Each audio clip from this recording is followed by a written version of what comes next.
Welcome to Lesson 5. This is going to be for the digital media pod, and this will be some reading and some lecture, and I'll try to address these questions you're going to have, which is about 30, and we'll pull some random ones for the quiz. So, what basic ideas about rights and constitutional government did colonial Americans have? So, we have our terms to understand: charter, constituent, covenant, indentured servant, magistrate, Mayflower Compact, and suffrage.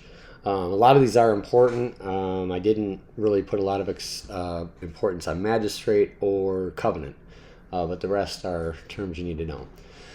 So how did the colonial settlement of America inspire new experiments in constitutional government? More than 150 years lapsed between the time colonists arrived in British North America and 1776, the year when the 13 colonies gained their independence from Britain. This history had a great influence on the founders, and that is a question. So 150 years passed before between the arrival of British colonists and the time when they declared their independence, and along that time they had differing. They had a lot of autonomy to govern themselves, and then when the British needed to pay for the French Indian War, they began charging more taxes, and that's what eventually led to the breakdown with the colonists wanting to declare their independence. By the early 1600s, England wanted to establish colonies in the North American continent, as Spain and the Netherlands had already done. So Spain and the Netherlands had already had colonies in England, or in the New World, for some time. England had many reasons for wanting colonies in North America. Foremost among these reasons was England's desire to develop a profitable maritime empire. To entice settlers to go to America, the Crown offered various incentives. Two important incentive plans were royal proprietorships and joint stock companies. So a royal proprietorship, one way the Crown encouraged settlements was to create royal provinces in America called proprietorships. Most proprietors were personal friends of the English king, and proprietors had to find ways to lure settlers to the provinces that the Crown had given them. So that's how they got people from England to the colonies. 11 of the original 13 colonies were founded as proprietorships. Perhaps the best known proprietorship was William Penn, the founder of Pennsylvania. There were also joint stock companies. The Crown also chartered business ventures called joint stock companies, giving each company the right to settle certain areas along the East Coast. Each had to attract enough settlers to establish a colony. The Virginia Company of London settled the first successful colony at Jamestown in 1607. So, looking at the study guide, that answers question 1, and question 2 is which nations had colonies in North America even before England did. That was in the reading up there. That's Spain and the Netherlands. What was England's foremost reason for wanting to establish North American colonies? Well, they wanted to create a profitable maritime empire. The British Crown had two ways of settling its North American colonies. What were they? Well, you had royal proprietorships and joint stock companies. And 11 of the 13 colonies were founded on proprietorship. And so that's several of your questions for the study guide. Let's keep the page moving here. So settlement did not always proceed smoothly. For example, in 1620, after a 7-week voyage from Plymouth, England, under a grant from the Virginia Company of London to settle and establish a government in Virginia, the ship Mayflower arrived instead at Cape Cod in what is today the state of Massachusetts, where it had no right to be. Nevertheless, the leaders of the expedition decided before they landed to create a government to serve their needs. The Mayflower Compact was an early example of social contract theory put into practice in America. The compact also laid the foundation for the state of Massachusetts. And if you remember social contract theory, that's John Locke. That's John Locke's ideas of government. The Mayflower Compact kind of read as, "We, the loyal subjects of the King James, having undertaken a voyage to plant the first colony in north parts of Virginia, do by these present solemnly and mutually in the presence of God and one another." covenant and combine ourselves together into a civil body politic for our better ordering and preservation, and by virtue hereof to enact, constitute, and frame such just and equal laws, ordinances, acts, constitutions, and offices from time to time as shall thought most meet and convenient for the general good of the colony, unto which we promise all due submission and obedience. So a covenant is really a contract.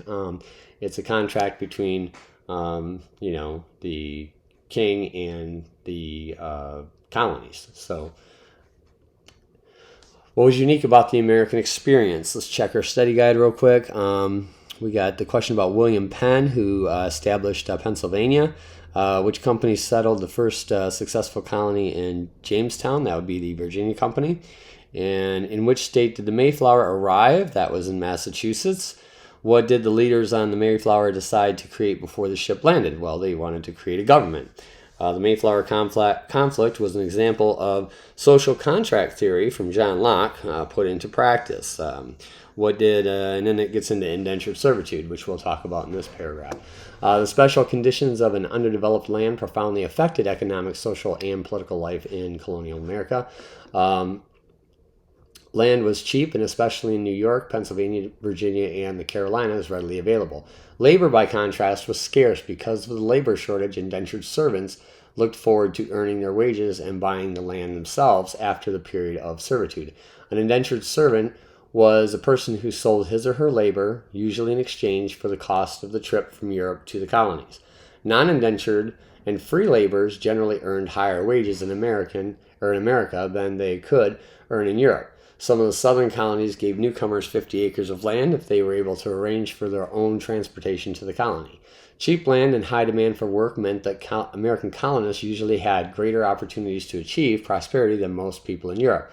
While some became wealthy, others, of course, failed, casting a class of American poor. However, over time, the great majority of free inhabitants achieved at least moderate prosperity. And the classes kind of changed. A blacksmith over in England would make a lot more money in the colonies because there was a lot more need for someone who could build with their hands and put things together. So looking at our study guide, it talks about indentured servitude, and that would be they would do that to get a ride to the colonies. And it paid for everything, gave them usually housing and all of that. Okay, some English practices that protected the landed aristocracy in Great Britain did not survive in the colonies. For example, the English law of entail prohibited the sale or distribution of property beyond male family members. The law of primogeniture required that land be handed down to eldest sons. The colonists paid little attention to these laws, thereby increasing the wide distribution of land in the colonies. So the way laws had worked in England before were they eroded away in a lot of areas of the colonies. So England's rigid class system also was harder to maintain in America. Wealth and family name did not mean automatic success in a land where everyone had to work to survive.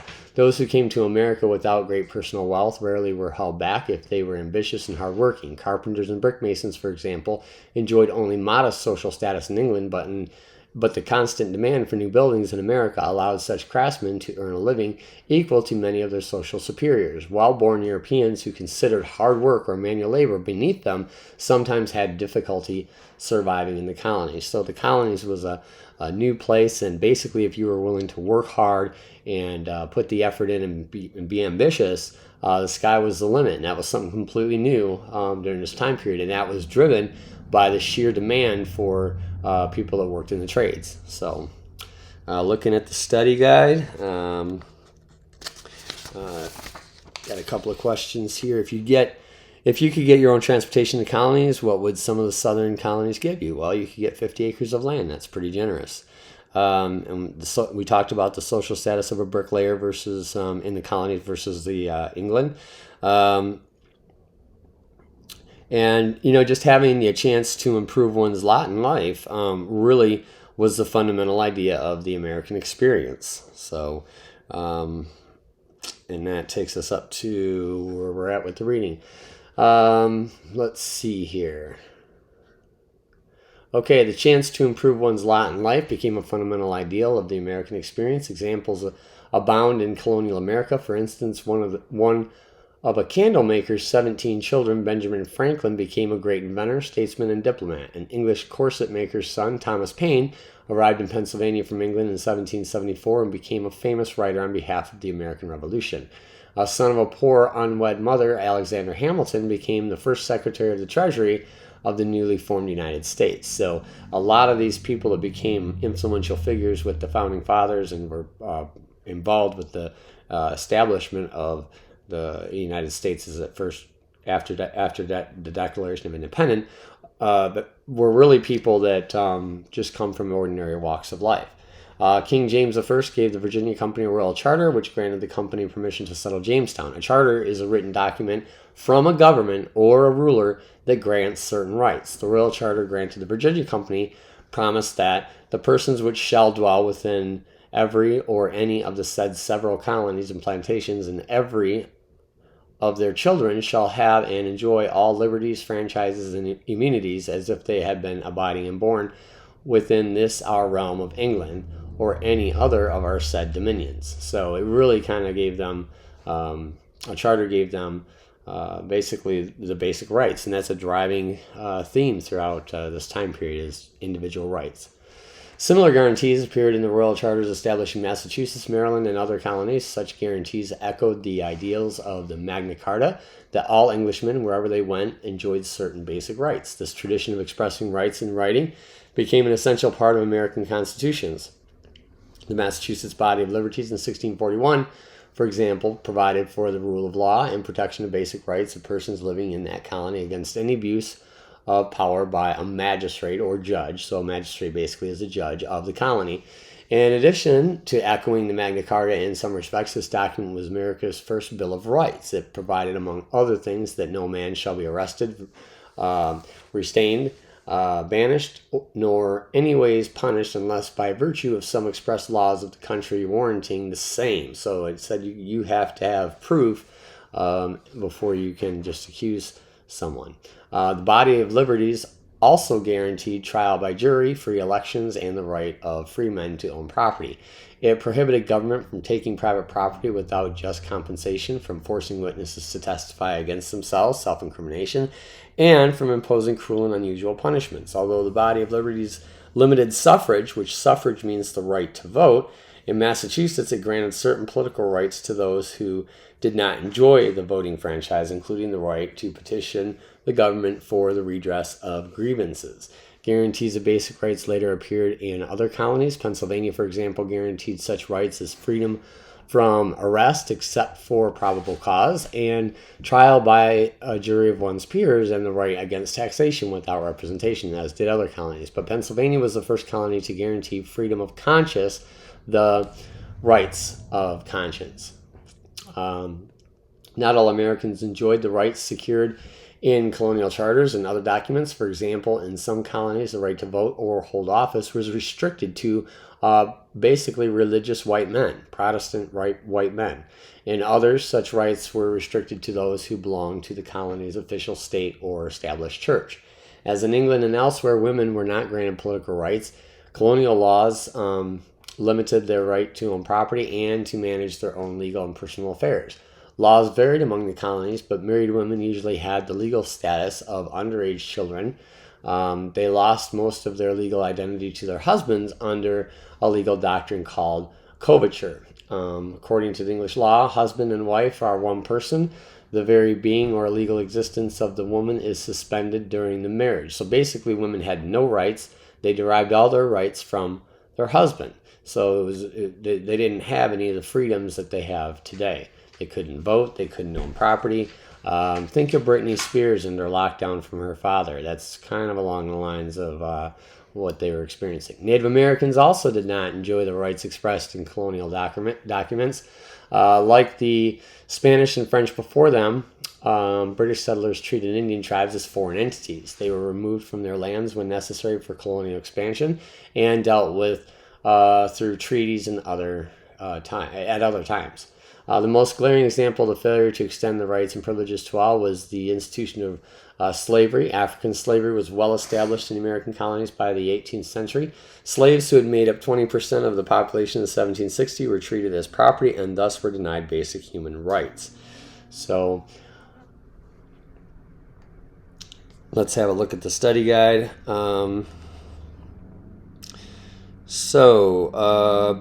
I believe that Alexander Hamilton was born to an unwed mother and became the first U.S. Secretary of Treasury.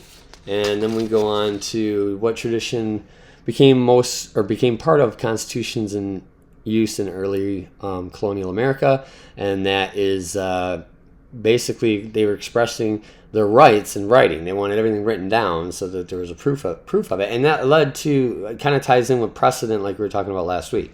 The document was America's first Bill of Rights, guaranteeing trial by jury, among other things. That was the Massachusetts Body of Liberties. That's a little bit of a tricky one to remember.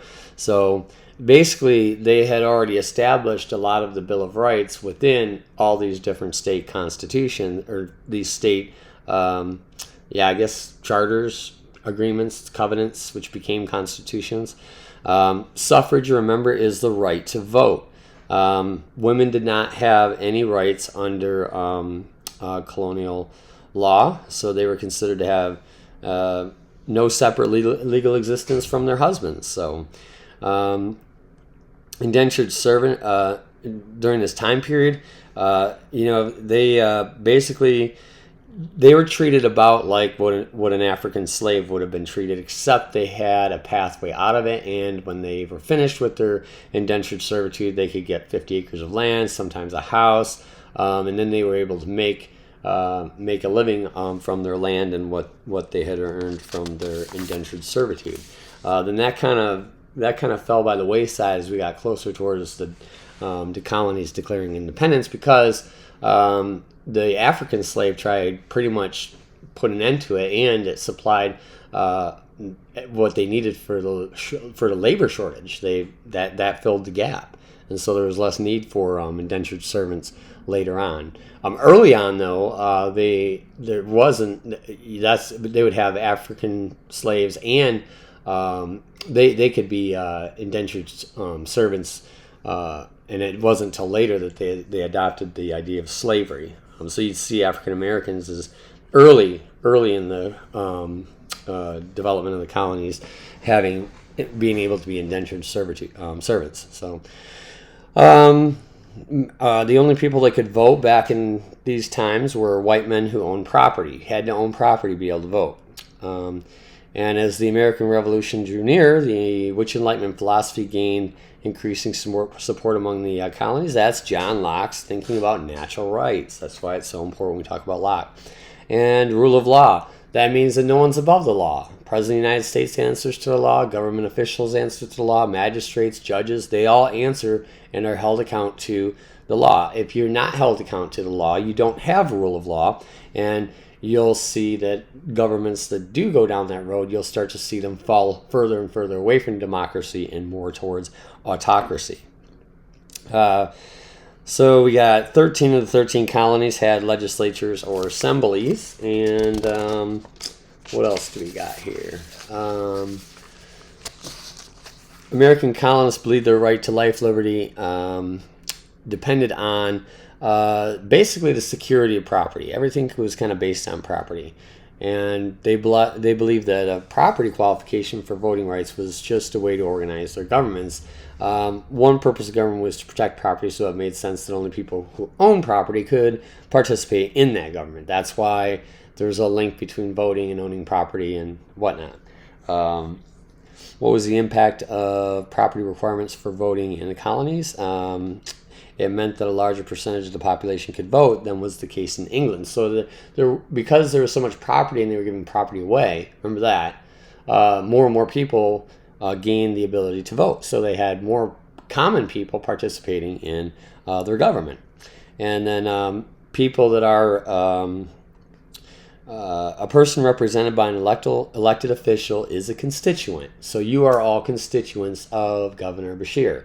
You're constituents of your senators and your representatives. If you're a voting member, then you are, well, I guess you guys aren't yet, but you will be. So, basic ideas of constitutional government did the colonial governments use. As previously explained, the English colonies originated with charters issued by the crown. In general, the structure of colonial governments consisted of a governor who was a proprietor or someone else appointed by the crown, a council of between 3 and 30 landholders that advised the governor and in some circumstances served as the highest court of the colony, and an assembly elected by the people that had a say in matters of taxation. Beyond these rudimentary structures, crown charters usually offered few details about how local government should function. As a result, America became a fertile ground for constitution making and governmental innovation. And this is all at the same time while these political philosophies are being read from 100, 150 years prior. The shift in European governing with the Magna Carta and leaning towards more individual rights, all this kind of came together at the same time, and that's what made the colonies so unique. In 1636, colonists in several Massachusetts towns received permission to move west into the Connecticut Valley. 3 years later, those settlers adopted the Fundamental Orders of Connecticut. The orders derived authority from all free men living in these towns. This colonial constitution helped to establish the American preference for written constitutions. The Fundamental Orders of Connecticut established a central legislative assembly, a governor, and courts, as was the custom.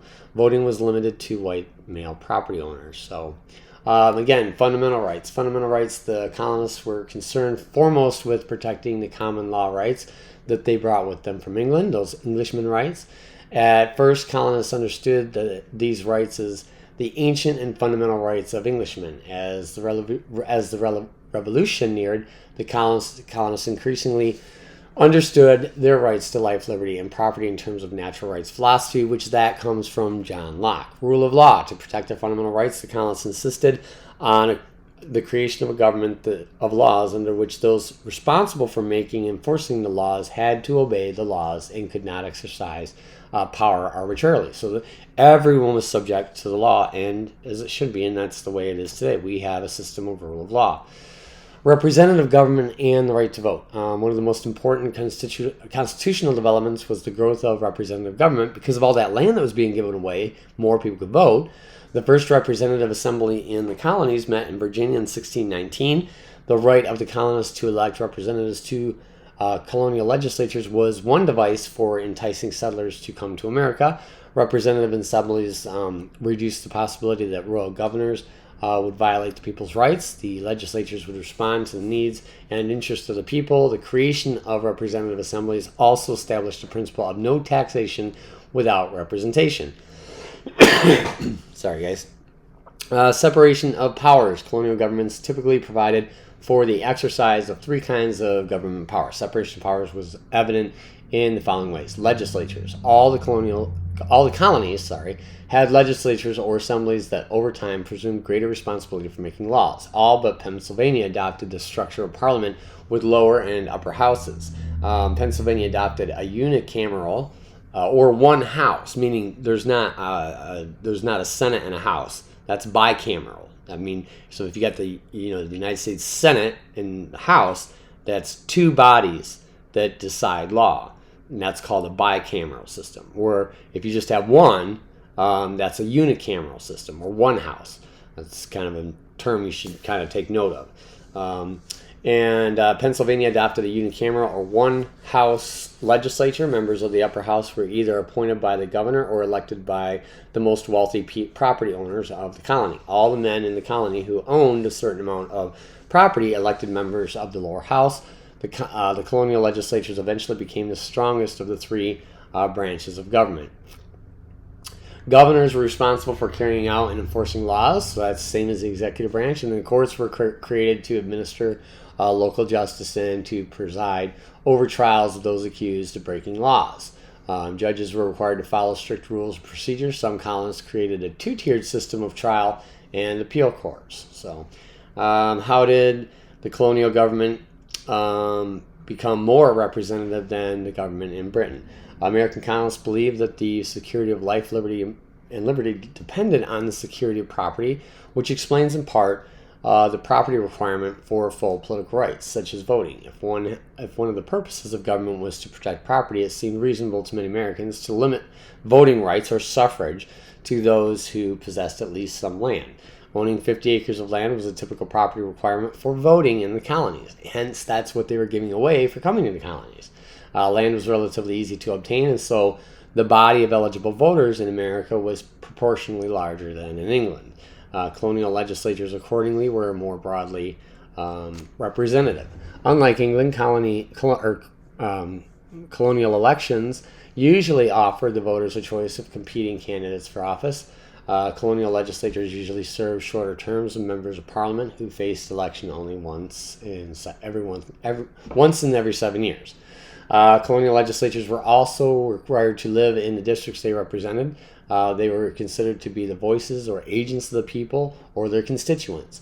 And again, a constituent is a person represented by an elected official.